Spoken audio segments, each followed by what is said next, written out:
வைகை நதி தென்மதுரை வைகை நதி.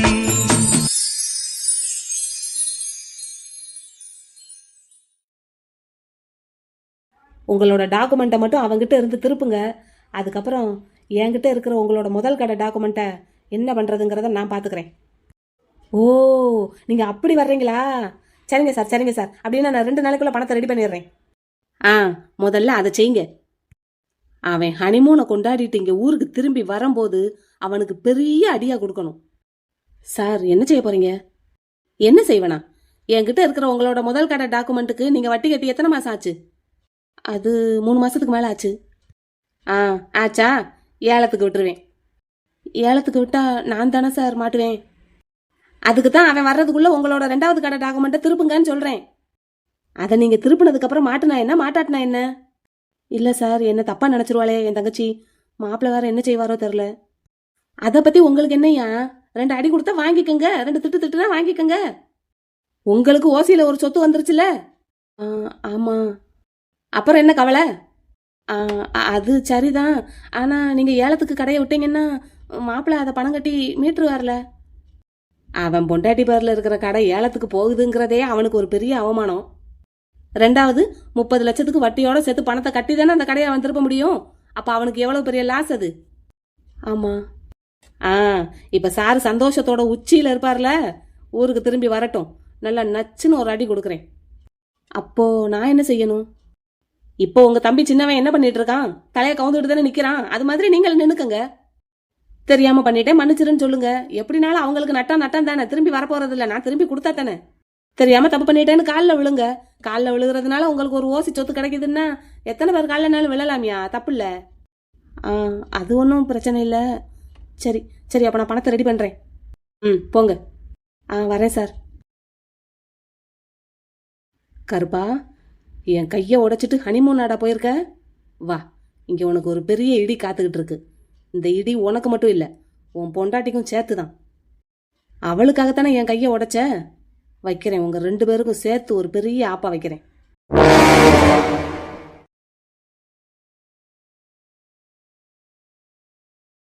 பார்ட்னர், சொல்லுங்க.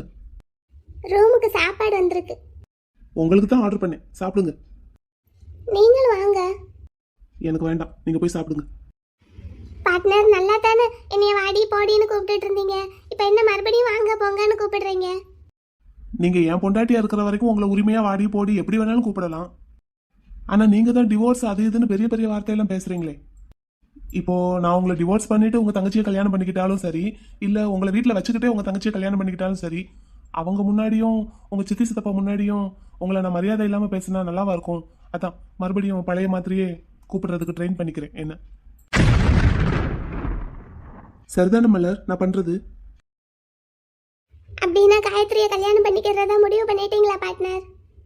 வேற என்ன பண்றது? இல்லாட்டி நீங்க எப்ப பார்த்தாலும் இப்படியே அழுதுட்டே இருக்கீங்க, என்னையும் போட்டு பாடாப்படுத்திட்டு இருக்கீங்க. அதான் நீங்க சொன்ன மாதிரியே செஞ்சிடலான்னு முடிவு பண்ணிட்டேன். இப்போ உங்களுக்கு ஹாப்பியா? இனிமேலாவது அழாம சிரிப்பீங்களா? எங்க இப்பவும் அழுதுட்டு தான் இருக்கிற மாதிரி தெரியுது. அழாதீங்க, என்ன தண்ணீரை தொடச்சுக்கோங்க. கொஞ்சம் கஷ்டமா தான் இருக்கும், பரவாயில்ல, போக போக பழகிடும். யாரு? உங்க தங்கச்சி தானே, வேற யாரோ ஒரு பொண்ணு இல்ல. சரி, 2 பேரும் சண்டை போடாம அட்ஜஸ்ட் பண்ணிட்டு இருக்கணும். என்ன இல்ல தனித்தனி வீடு பார்த்து கூடி வைக்கவா? சொல்லுங்க. நான் தான். இப்படி எல்லாம் நீங்க பேசினா எனக்கு கஷ்டமா இருக்கு பார்ட்னர். பேசுறதுக்கே கஷ்டமா இருக்குன்னா எப்படி கல்யாணம் பண்ணி வைப்பீங்க?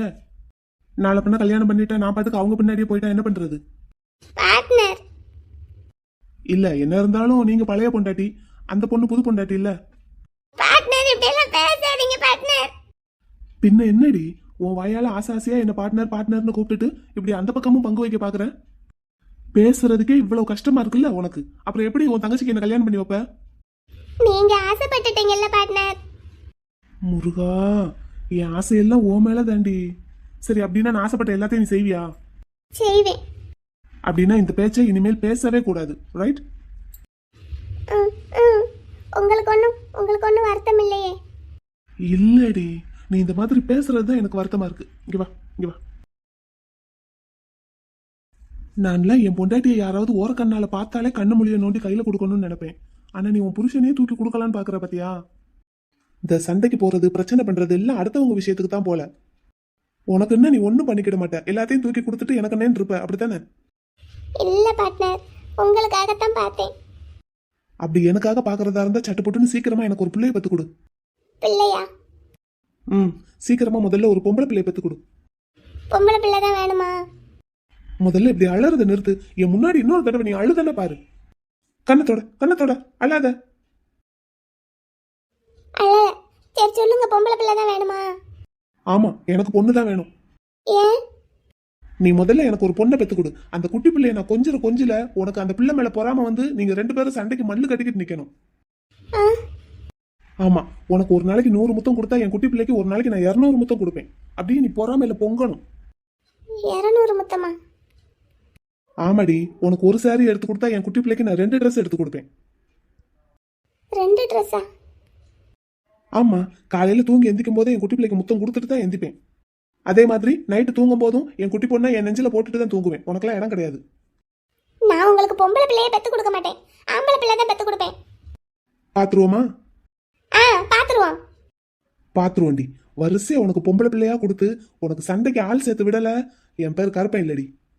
என்னைக்கோ நீ எத்தனை பொம்பளை பிள்ளை பெத்து கொடுக்குறேன்னு பாரு. ஒரு பிள்ளைக்கு 200 முத்தம்னா அப்போ உனக்கு கொடுக்குற 100 முத்தம் கேன்சல். உங்களுக்கு பொம்பளை பிள்ளையே கிடையாது, ஆம்பளை பிள்ளை மட்டும்தான். பாத்துருவோமா? பாத்துருவோன்னு சொல்லிட்டேன். சரிடி, பாத்துருவோம். ஒரு குட்டிக்கு தினம் 200 முத்தம்னா ஒரு 5 குட்டினா 1000 முத்தம் கொடுத்துருவியாடா கருப்பா? பார்ட்னர், என்னடி? நடக்காததை பத்தி யோசிக்காதீங்க. எங்க ஆத்தா அன்னைக்கு என் ஜாதகத்தை எடுத்து பார்த்தா. ஆத்தா பாத்தா? சரி. எனக்கு எத்தனை பிள்ளைன்னு ஜாதகத்திலேயே கணிக்க முடியலையாம். கணக்கு இல்லாம போய்கிட்டு இருக்கான். உங்க ஜாதகத்தை மட்டும் பார்த்தா போதாது, என் ஜாதகத்தையும் சேர்த்து பார்க்கணும். என் ஜாதகத்துல எனக்கு 2 பிள்ளைன்னு தான் போட்டிருக்கு. அப்படின்னா உன் மூலமா ஒரு 2, உன் தங்கச்சி மூலமா ஒரு மலர். உன் தங்கச்சிக்கு எத்தனை பிள்ளைன்னு போட்டிருக்கு? பார்ட்னர், என்னை கோவப்படுத்தாதீங்க. இல்லடி, என் ஜாதகத்துல எத்தனை பிள்ளைன்னே கணக்கு பண்ண முடியல. உன் ஜாதகத்துல 2 பிள்ளை தான் காட்டுது. அப்ப மீதி பிள்ளையெல்லாம் எனக்கு யார் பெத்து கொடுப்பா? அதான் யோசிக்கிறேன், என்ன பண்ணலாம். போதும், என் பொறுமையை ரொம்ப சோதிக்காதீங்க. மலர், உனக்கு ஒரே ஒரு தங்கச்சி தானடி? நான் வேற 1 விட்ட 2 விட்ட தங்கச்சின்னு யாரும் இல்லையா? பார்ட்னர், என்னடி, உனக்கு வந்தா ரத்தம், எனக்கு வந்தா தக்காளி சட்னியா? நீயா உன் தங்கச்சி எனக்கு கட்டி வைக்கிறேன்னு சொல்லுவ, நான் கேட்டுட்டு தலைய ஆட்டணும். அதுவே நானா கட்டிக்கிறேன்னு சொன்னா என்ன மிரட்டுற? சரி, நம்ம அப்படி பேச மாட்டேன். பேச மாட்டேன்னு நம்புறேன். ஆனா மீறி பேசுனா உன்னை என்ன பண்றது? பேச மாட்டேன். அப்படி பேசுனா என்ன வேணாலும் பண்ணிக்கோங்க. சரி, சொல்லிட்டேல, பாத்துக்கிறேன். ஆனா நான் ஒன்னு சொல்லுவேன், நீங்க கேட்கணும். என்னது? எனக்காக நம்ம வீட்டு ஆளுங்க யாருக்கிட்டே நீங்க சண்டைக்கு போக கூடாது, யாரையும் திட்டக்கூடாது. இப்ப அரவிந்தனை கையை உடைச்ச மாதிரி, மைனியை திட்டி வீட்டை விட்டு அனுப்பின மாதிரி, ஆத்தாள ஐயாவை திட்டின மாதிரி, பெரியம்மாவை திட்டின மாதிரி யாரையும் திட்டக்கூடாது. எனக்கு பிராமிஸ் பண்ணுங்க. அப்படியெல்லாம் ப்ராமிஸ் பண்ண முடியாது. அது அவங்கவங்க நடந்துக்கிறத பொறுத்து. அதெல்லாம் எனக்கு தெரியாது. எனக்காக நீங்க யாரையும் எதுவும் பகச்சிக்க கூடாது. பொண்டாட்டி, உனக்கு ஒண்ணுன்னா நான் கேட்கதான் செய்வேன். நான் கேட்காம வேற யார் கேட்பாங்க? அதுக்கு என்ன கையை உடைப்பீங்களா, வீட்டை விட்டு அனுப்புவீங்களா? இதுக்கே இப்படி சொல்ற, இன்னும் எவ்வளவோ இருக்கு. போக போக பார்க்கத்தானே போற. போக போக வா. ஆமாடி, என் பட்டு பிள்ளை. இப்படி கொஞ்சியே மயக்கிருங்க. நான் எங்கடி மயக்கிறேன்? நான் தாண்டி உங்ககிட்ட மயங்கி போயிருக்கேன். போங்க. பார்ட்னர், நீங்க வீட்டில் இருக்கும் போதெல்லாம் என்கிட்ட இப்படியெல்லாம் இருக்க மாட்டீங்களே, இங்க வந்து மட்டும் என்ன எப்படி இருக்கீங்க? எப்படி இருக்கேன்? ரொம்ப ரொமான்டிக் பர்சனா? அதுக்கு தாண்டி உன்னை இப்படி தனியா கூட்டிட்டு வந்ததே. வீட்டில் என்ன வேலை நிறைய இருக்கும். ஃபைனான்ஸ் ஆஃபீஸில், ஸ்டோரில் எக்கச்சக்கமாக வேலை இருக்கும். ஓடிட்டே இருப்பேன். இப்போ பார்த்தியா, எந்த வேலை இல்லாமல் உன்னை கொஞ்சிறது மட்டுமே மெயின் வேலையாக பார்த்துட்டு இருக்கேன். அதான்.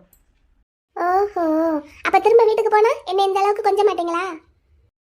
அப்படி இல்லை, அங்கே போனால் வேலையும் சேர்த்து பார்க்கணும். இங்கே இது மட்டுமே தானே வேலை. பார்ட்னர், நம்ம வெளியூருக்கு போறோம்னு சொல்லிட்டு இங்க மதுரைக்குள்ளேயே இருக்கோமே, வீட்டில் யாருக்காவது தகவல் சொன்னீங்களா? எதுக்கு சொல்லணும்? இல்ல சொல்லணும்ல, நம்ம எந்த ஊர்ல இருக்கோம் என்ன ஏதுன்னு தெரியணும்ல வீட்டில் இருக்கிறவங்களுக்கு. சில விஷயங்கள் தெரியாம இருக்கிறதே நல்லது. யாருக்கு? யாருக்கோ? உடனே இப்படி பேசிடுவீங்க, புரியுற மாதிரியே பேச மாட்டீங்க. என்ன? புரியும்டி, புரியும். நடக்கிறதெல்லாம் நடக்கிறப்ப புரியும். சரி சாப்பாடு ஆறி போயிருக்கோம், வாங்க சாப்பிடுவோம். நீ ஊட்டி விடுறியா? ம் அப்படின்னா வா போலாம். ம். அப்புறம் பொண்டாட்டி, பார்ட்னர். நீ ஒரு தடவை என்கிட்ட கேட்ட, உனக்கு ஞாபகம் இருக்கா? என்னது? பார்ட்னர், நீங்க எப்போ என்ன வாடி போடின்னு உரிமையா கூப்பிடுவீங்க அப்படின்னு யாரோ கேட்ட மாதிரி எனக்கு ஞாபகம் இருக்கு. நான் தான் அது நான் தான். ஆமா நீதான். அதுக்கு உன் புருஷன் அப்போ என்ன பதில் சொன்னான்? கூப்பிடுறேன், கொஞ்சம் டைம் எடுக்கும், கொஞ்சம் டைம் கொடுங்க அப்படின்னு சொன்னாரு. ம் சொன்னாரா? இப்போ ஓகேவா? ஓகே. பிடிச்சிருக்கா? ரொம்ப ரொம்ப பிடிச்சிருக்கு. அவ்வளோதான். சரி சாப்பிட போலாமா? ம். ஏக்கா இருக்கியா? வாசுமதி. என்னடி காலங்காத்தாலே வந்திருக்க? வேலையெல்லாம் முடிச்சிட்டியா? வேலையெல்லாம் கிடக்குக்கா, அதை ஷாலினி பாப்பா. ஏக்கா உங்ககிட்ட நகை கேட்டிருந்தேன்ல. ஆமா, இன்னைக்கு தாரையாக்கா? இன்னைக்கு வெள்ளிக்கிழமை இல்லடி. அதனால என்னக்கா? வெள்ளிக்கிழமை எதுவுமா கொண்டு போய் நகையை அடகு வைப்பாங்களா யாராவது? ஏக்கா ஒரு நல்ல விஷயத்துக்கு தானே வைக்கிறோம். இப்ப புதுசா வாங்கின கடை என் பேர்ல தானக்கா இருக்கு. நல்ல காரியம் தானக்கா. உனக்கு நல்லது, எனக்கு எப்படி நல்லதாகும்? ஏக்கா என்னக்கா எப்படி பேசுற? இல்லடி, வெள்ளிக்கிழமையா இருக்கேன்னு பாக்குறேன். இது மத்த கிழமைன்னு நீ கேட்டு நான் கொடுக்காம இருப்பேனா? அது அடகுக்கு தானே கேக்குற. ஏக்கா ஆமாக்கா, இப்ப அவசரமா தேவைப்படுதுக்கா. இன்னைக்குள்ள வேலையை முடிச்சாகணும். ப்ளீஸ்க்கா கொஞ்சம் ஹெல்ப் பண்ணு. நான் என்ன என்னைய மாதிரி உங்ககிட்ட இருக்கிற மொத்த நகையுமா கேட்குறேன். 10 பவுன் மட்டும் கொடுக்கா. 10 பவுனா? அப்போ நீ எவ்வளோ போட போற? நான் 20 பவுன் போட போறேன்க்கா. என்கிட்ட இருந்து ஒரு 20, உங்ககிட்ட இருந்து ஒரு 10, எல்லாத்தையும் வச்சா ஒரு 36 லட்சம் வாங்கிடலான்னு என் வீட்டுக்காரர் சொன்னார். கடை எவ்வளோக்கு வாங்கினீங்க? கடை 35 லட்சம். பெருமா? வாங்கும்போது என்னமோ 35 லட்சம் தான். இப்போ அந்த இடத்தோட விலை அப்படியே டபுள் ஆயிருச்சு. தங்கத்தில் காசை போட்டால் கூட கொஞ்சம் கொஞ்சமாக தான் கூடும். நிலத்தில் காசை போட்டால் அப்படியே டபுள் ஆயிரும். வேணுங்கும் போது விற்று நகை கூட வாங்கிக்கிடலாம், என்ன வேணாலும் செஞ்சுக்கிடலாம். இல்லை அப்படியே கடையாவே நடத்தினாலும் நடத்தலாம். உன் வீட்டுக்காரர் கடையாக தானே நடத்த போகிறாரு? ஆமாக்கா, எல்லா வேலையும் முடிஞ்சிருச்சு, சரக்கும் இறக்கியாச்சு. இந்த மாதம் பால் காய்ச்சிடணும். அதான் அதுக்குள்ளே டாக்குமெண்ட்டை திருப்பி கையில் வச்சுக்கிட்டு கொஞ்சம் பூஜையெல்லாம் போட்டுட்டு ஆரம்பிக்கலான்னு ஒரு ஐடியா. அதான் இப்போ மலர் வீட்டுக்காரரு மலர் ஊரில் இல்லையா, இந்த நேரத்தில் இந்த வேலையை முடிக்கணும்னு சொல்லிக்கிட்டு இருக்காரு. என்ன ஏதுன்னு ஒன்றும் தெரியலை எனக்கும். அதான் உங்கள் அக்கா கிட்ட கேட்டு நிறைய வாங்கிட்டு வான்னு சொன்னார். அப்படியா? சரி எப்போ திருப்பி கொடுப்ப? என்னக்கா ஒரு 10 பவுன் தானே, ஒரு வருஷத்துக்குள்ளே திருப்பி கொடுத்துட்றேன்.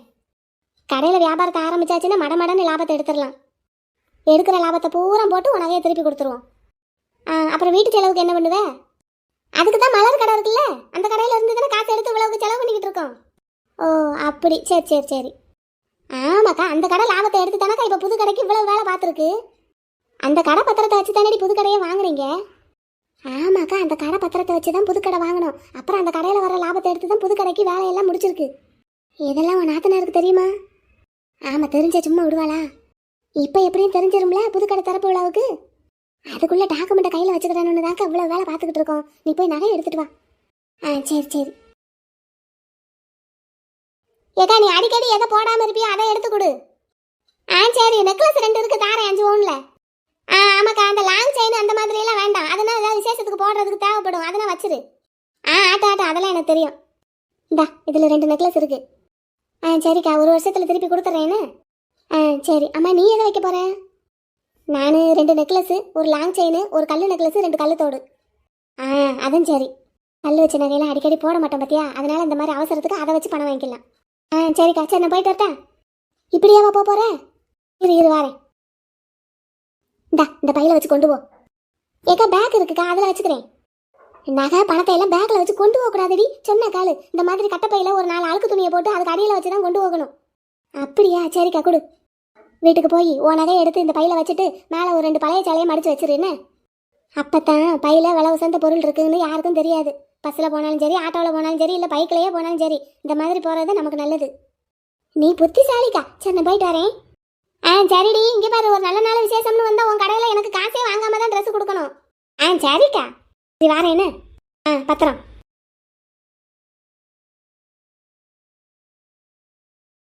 ஏண்டா சின்னவனே, அந்த பிள்ளைக்கு ஃபோன் போட்டு எதுவும் பேசுனியா? பேசினே ஆச்சி.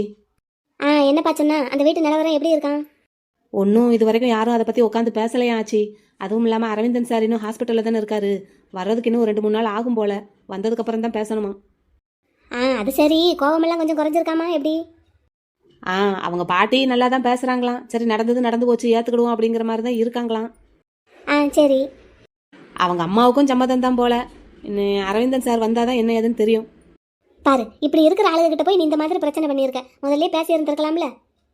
முதல்ல கேட்டிருந்தா கண்டிப்பாக சம்மதிச்சிருக்க மாட்டாங்க ஆச்சி. ஆமா, நீ பண்ண தப்ப நியாயப்படுத்து. சரி, நீ இன்னும் வேலை கிளம்பலையா? இந்த கிளம்பிட்டேன் ஆச்சி. பெரியவன் வர்றேன்னா. அவன் எதுக்கு வரான்? கடைக்கு போகலையா இன்னைக்கு அவன்? இல்லை, அவனுக்கு பேங்க்கில் வேலை இருக்கான். என் ஹெல்ப் தேவைப்படுதுன்னா. பேங்க்ல என்னடா வேலை உனக்கு? ஒரு சின்ன வேலை இருக்காச்சி, முடிச்சுட்டு வந்து சொல்கிறேன். சின்ன வேலையா? அப்புறம் இந்நேரத்துக்கே கிளம்புற? இவன் கூடயே போயிட்டா வேலை கொஞ்சம் லேசாக முடியும்னு பார்த்தேன். பணம் போடுறது எடுக்கிறதுன்னு ஃபார்மை ஃபில்அப் பண்ணி கொடுத்தா கொடுக்க போறாங்க, வாங்க போறாங்க. நீங்க போகும்போதே நிக்க வச்சு என்ன ஏதுன்னு கேட்டுக்கிட்டே இருக்காதீங்க ஆச்சி. போக விடுங்க எங்களை. ஆமா, நான் தான் எல்லாத்தையும் தடுக்கிறேன். டேய் பெரியவனே, இங்க வா உட்காரு, உங்ககிட்ட ஒரு விஷயம் கேட்கணும். ஆச்சி, இன்னைக்கு எனக்கு நிறைய வேலை இருக்குது. பேங்க் வேலையை முடிச்சுட்டு அப்படியே இன்னொரு ஆஃபீஸுக்கு போகணும். இன்னைக்கு எனக்கு வேலை முடிகிறதுக்கு பொழுது ஆயிடும். நான் சாயங்காலமாக வரேன், அதுக்கப்புறம் பேசுவோம் எதுனாலும். நான் ரொம்ப ரொம்ப முக்கியமான விஷயத்தை பத்தி பேசணும்டா உங்ககிட்ட. உட்காரு. ஆச்சி, எனக்கு வேலை கிடக்காச்சி. இன்னைக்குள்ள நான் இந்த வேலையை முடிச்சாகணும். நாளை பண்ணாலும் பார்க்க முடியாது. அப்படி என்னடா வேலை? வந்து சொல்கிறேன் ஆச்சி. டேய் சின்னவனே போமா. போலாண்டா.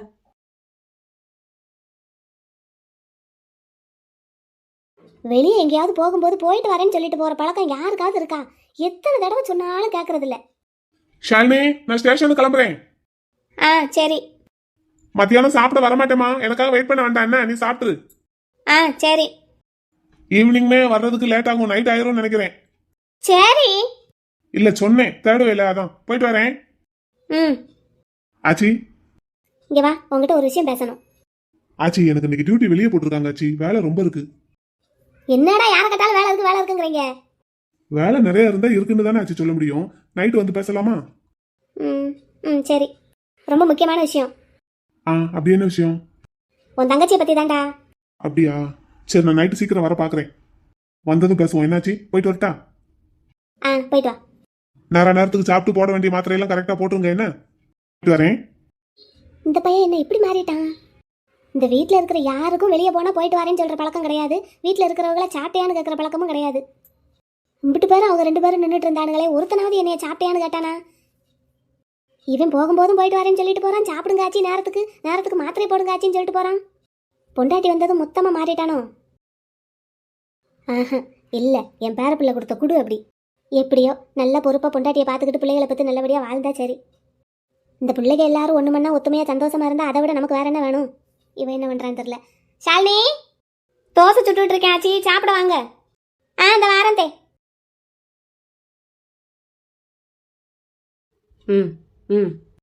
சார், என் பொண்டாட்டியோட நகை, என் பொண்டாட்டியோட அக்கா நகை எல்லாத்தையும் பேங்க்கில் வச்சு காசு வாங்கியாச்சு.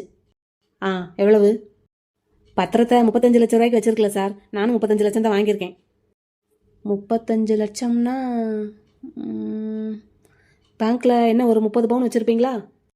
ஆமாம் சார், என் பொண்டாட்டி நகை ஒரு 20 பவுனு, அவங்க அக்கா நகை ஒரு 10 பவுனு. ஓகே. சரி, இப்போ எங்கே இருக்கீங்க? மாப்பிள்ளையோட ஆஃபீஸில் தான் சார் இருக்கேன். அதான் உங்ககிட்ட ஒரு வார்த்தை சொல்லிடலாம்னு. Very good sir. மாப்பிள்ளை ஊரில் இல்லை. டாக்குமெண்டேஷன்லாம் கரெக்டாக முடிஞ்சிருமா? அதெல்லாம் முடிஞ்சிரும், பயப்படாதீங்க. முடிஞ்ச உடனே என்கிட்ட சொல்லுங்க என்ன. Okay sir. அப்போ வேலையை முடிச்சுட்டு திரும்ப கூப்பிடட்டுமா? நீங்கள் வேலையை முடிச்சுட்டு என்னை கூப்பிடுங்க, நான் ஆரம்பிச்சிடுறேன். சரிங்க சார். ஓகே. யாரா ஃபோனில்? என் கஸ்டமரியா? ஆமாம். நான் இன்னும் எத்தனை நாள் ஹாஸ்பிட்டலே இருக்கணும்? நாளை கழிச்சுல கிளம்பலான்னு சொல்லியிருக்காங்க. இன்னைக்கு வெள்ளி, சனி, ஞாயிற்றுக்கிழமை காலையில் கிளம்புவோமா? பொழுதுக்கும் வீட்டில் ரெஸ்ட் எடுத்துட்டு திங்கக்கிழமை ஆஃபீஸ் போகிறதுக்கு சரியாக இருக்கும். சரி, கேட்டு பார்ப்போம். கேட்டு பார்க்குறது என்ன, நான் சொல்கிற மாதிரி செய். சரிடா. அம்மா எப்போ வருவாங்க? ஆட்டுக்கால் வாங்கிட்டு வந்தேன், சூப்பு வச்சு எடுத்துட்டு வரேன்ட்டு போயிருக்கா. ஒரே சூப்பாக குடிச்சு ஒரு மாதிரியா இருக்கியா? என்ன கமரிக்கிட்டே இருக்கிற மாதிரி இருக்கு. என்ன செய்ய சொல்ற? சூப்பு குடிச்சா தானே எலும்பு ஒட்டும். அந்த ஆட்டுக்கால குழம்பெல்லாம் வைக்க முடியாதா? அப்படி ஏதாவது செய்ய தெரிஞ்சா செய்ய சொல்லுவோம் மருமகளை. சோத்துல ஓட்டு பரட்டி சாப்பிட்டுக்கிறேன். எனக்கு என்ன தெரியும்? அவ செஞ்சு கொடுக்குறதே நானே சாப்பிடுறேன். வரட்டு காட்டு பார்ப்போம். என்னைய மட்டும் கையை உடச்சு இங்கே படுக்க வச்சுட்டு உன் செல்ல பேரையும் பொண்டாட்டியோட ஹனிமூன் கொண்டாடிட்டு இருக்கான். நீயும் கேட்காம இருக்க. நல்லா தானடா பேசிட்டு இருந்த, இப்ப எதுக்கு அவனை இழுக்கிற? ஆமாம், இழுக்கிறாங்க. அவன் ஊர்ல இருந்து வரட்டும், என் கையை உடைச்சதுக்கு பதிலுக்கு அவனுக்கு நல்லா திருப்பி கொடுப்பேன் பாரு. ஆமாடா, இப்படியே மாத்தி மாத்தி கொடுத்துக்கிட்டே இருங்க, குடும்பம் உருப்பிட்டுரும். அதை அவங்கிட்ட சொல்லு. அதுக்கு முன்னாடி நீ கையங்காலையும் வச்சுக்கிட்டு அட கொடுக்காம இரு. ஆமா, என்னையவே சொல்லு. உனக்கா ஃபோனு? ஆமா, என் ஃபோனு தான். யாரு? என் பேரன். கருப்பனா? ஐயா, லவுட் ஸ்பீக்கர்ல போடு, லவுட் ஸ்பீக்கர்ல போடு. உன் மண்டையில தான் ஒன்று போட போறேன் இப்ப. ஐயா, சொல்றத கேளு, லவுட் ஸ்பீக்கர்ல போடு. உன்னைய வச்சுக்கிட்டு. ஹலோ ஐயா, எப்படி இருக்க? நான் நல்லா இருக்கேன்டா. நீ எப்படி இருக்க? பேத்தி பிள்ளை எப்படி இருக்கா? சூப்பரா இருக்கும். அம்மா, நீ எங்க இருக்க இப்போ? சூப்பரா இருக்கியா? இரு. நான் இங்க ஆஸ்பத்திரியில இருக்கேன் ஐயா, அரவிந்தன் கூட. எப்படி இருக்கான் அவன்? நல்லா இருக்கான். இப்போ கொஞ்சம் வலி பரவாயில்ல. இன்னும் எத்தனை நாள் அங்க இருக்கணுமா? நாளை கழிச்சுக்குள்ள வீட்டுக்கு வந்துடலாம்னு நினைக்கிறேன். கைதனையா உடைஞ்சிருக்கு, என்ன காலா உடைஞ்சிருக்கு ஹாஸ்பிட்டல்லே இருக்கிறதுக்கு. அடே படவா, நீ உடைச்சது அப்படி. சரி சரி சரி, இங்க பாரு, நான் சொல்றது கேளு. சொல்லு. அங்க உட்காந்து உன் பேரனையே கொஞ்சிக்கிட்டு இருக்காம என் ஆபீஸ் பக்கமா ஒரு எட்டு போயிட்டு வா. ஆபீஸுக்கா? எதுக்குடா? பத்திரம் ஒன்று திருப்ப வந்திருக்காங்க. டாக்குமெண்டேஷன் ஒர்க் எல்லாம் காலியும் மேனேஜரும் பாத்துக்குவாங்க. நீ போயிட்டு சைன் மட்டும் போட்டுட்டு வந்துரு. அடே, பத்திரம் வாங்கும் போது நீ தானே சைன் போட்டிருப்ப. உனக்கும் தனியா கம்பெனியில சைனிங் அத்தாரிட்டி இருக்கு. இப்ப நீ போய் போடு. நான் இங்க முக்கியமான வேலையில இருக்கேன்ல, என்னால எல்லாம் உடனே கிளம்பி வர முடியாது. ரொம்ப முக்கியமான வேலையில தான் இருக்க படவா. போய் ஆபீஸ்ல போய் உருப்படியா ஏதாவது வேலையை பாரியா. அங்க வெட்டியா தானே அவனை உட்காந்து கொஞ்சிக்கிட்டு இருப்ப. சரி போறேன். உங்க பெரியம்மா வர விட்டு போட்டா? ஐயா, அவனுக்கு கை தானே உடஞ்சிருக்கு, கால் நல்லா தானே இருக்கு. பாத்ரூம் எதுவும் போகணும்னா அவனே நடந்து போய்க்குவான். அவனை ரொம்ப கொஞ்சிக்கிட்டு இருக்காம போய் ஆபீஸ்ல போய் வேலையை பாரு. சரிடா இந்த அவன்கிட்ட கேட்குறேன், கேட்டுட்டு போறேன். சரி, அங்க போயிட்டு எனக்கு கால் பண்ணு. சரிடா, சரி வச்சிடுறேன். அரவிந்தா, கேட்டையில போய் கையெழுத்து மட்டும் போட்டு கொடுத்துட்டு வந்துடட்டா? கோச்சுக்கிடாதடா. இதுல என்னையா இருக்கு? வேலை தானே, போயிட்டு வா. வேலையை முடிச்சுட்டு பதறாம வா. நீ ஏடா பேசுற? அவன் சொன்ன மாதிரி வேலைன்னு வந்துட்டா என்னை நீ கொஞ்சிட்டுலாம் இருக்க முடியாதுல்ல. போய் அவனுக்கு வேலையை முடிச்சு கொடு. உங்க அம்மா வர்ற வரைக்கும் நீ தனியா இருந்துக்கிடுவியா? அதான் சொன்னான்ல, எனக்கு என்ன காலை உடஞ்சிருக்கு, கை தானே உடஞ்சிருக்கு. நான் பாத்துக்கிறேன், நீ போயிட்டு வா. சரி, அப்ப நான் போற வழியில பஞ்சுக்கு ஒரு போனை போட்டு சீக்கிரம் வாத்தான்னு சொல்லிட்டு போறேன். பார்த்து இருந்தேன். சரியா, நீ அவன் வேலையை முதல்ல முடியா. வாடா வா, நல்லா ஜாலியா ஹனிமூன் கொண்டாடிட்டு ஊருக்கு திரும்பி வா. நீ வரும்போது உனக்கு ஒரு பெரிய ஆப்பு ரெடி பண்ணி வச்சிருப்பேன். அந்த நஷ்டத்தை சரி கட்டுறதுக்கு ரெடியா கிளம்பி வா. சார், டாக்குமெண்டேஷன் ஒர்க் போய்கிட்டு இருக்கு. எப்படியும் இன்னும் ஒரு 1/2 மணி நேரம் ஆகும். நீங்க சாப்பிட்டு வர்றதுன்னா வந்துருங்க சார். 1/2 மணி நேரம் தானே, நான் வெயிட் பண்றேன். அப்படியா சார்? சரி, அப்படின்னா டீ காஃபி ஏதாவது கொண்டு வர சொல்லவா? இல்ல, பரவாயில்ல, இருக்கட்டும். சார், எங்க அண்ணனோட சொந்தக்காரங்க நீங்க, எதுவும் சாப்பிடாம இருந்தா எப்படி சார்? அதான் ஒரு டீயாவது கொண்டு வர சொல்றேன். இல்ல, பரவாயில்ல, இருக்கட்டும். சரிங்க சார், சரி வெயிட் பண்ணுங்க, இந்த வேலை இப்போ முடிஞ்சிடும். ஓகே. எப்படியோ ஒரு வழியா பத்திரத்தை கையில வாங்கிட்டோம்னு நிம்மதி. வேலை முடிஞ்சதும் சொல்லி என் வேலையை நான் ஆரம்பிக்கிறேன்னு அரவிந்தன் சார் சொன்னாரு. நம்ம தங்கச்சி பேர்ல இருக்கிற கடை டாக்குமெண்ட்டை ஏலத்துக்கு விட போறாருன்னு நினைக்கிறேன். இந்த விஷயம் வெளியே தெரிஞ்ச தங்கச்சி என்ன ஆட்டம் ஆடுவாளோ, மாப்பிள்ளை என்ன செய்வாரோ தெரில. எதுக்கும் நடுவங்கிட்ட கேட்டு ஒரு முன்ஜாமீன் எடுத்து வச்சிருவோமா? மாப்பிள்ளை என்ன செய்வாருன்னு தெரில, பயமாத்தான் இருக்கு. வெண்ணிலா அப்பாவை ஜெயிலில் தூக்கி உட்கார வச்சுட்டாரு 10 வருஷம். அரவிந்தனை கையை உடச்சி படுக்க வச்சுட்டாரு. நமக்கு என்ன கதைன்னு தெரிய மாட்டேங்குது. தெரியாம பண்ணிட்டேன்னு தங்கச்சி காலில் விழுந்துருவோமா? அவனா மன்னிச்சிருவா. கொஞ்சம் முதல்ல காய்ச்சி மூச்சுன்னு கத்துவா, 2 அடி அடிப்பா, வாங்கிக்கிடுவோம். அப்புறம் காலில் விழுந்து கதறிட்டா மன்னிச்சிருவான் தான் நினைக்கிறேன். பார்ப்போம். சார், உள்ள வாங்க. டாக்குமெண்டேஷன் ஒர்க்லாம் முடிஞ்சிருச்சா? முடிஞ்சிருச்சு சார், வாங்க. உங்கள் முதலாளி ஐயா ஊரில் இல்லாத நேரத்தில் வந்து உங்களுக்கு சிரமம் கொடுக்குறேன். அது ஒன்றும் பரவாயில்ல சார், வாங்க பார்த்துக்கலாம்.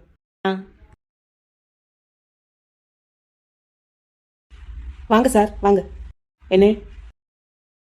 வாங்க.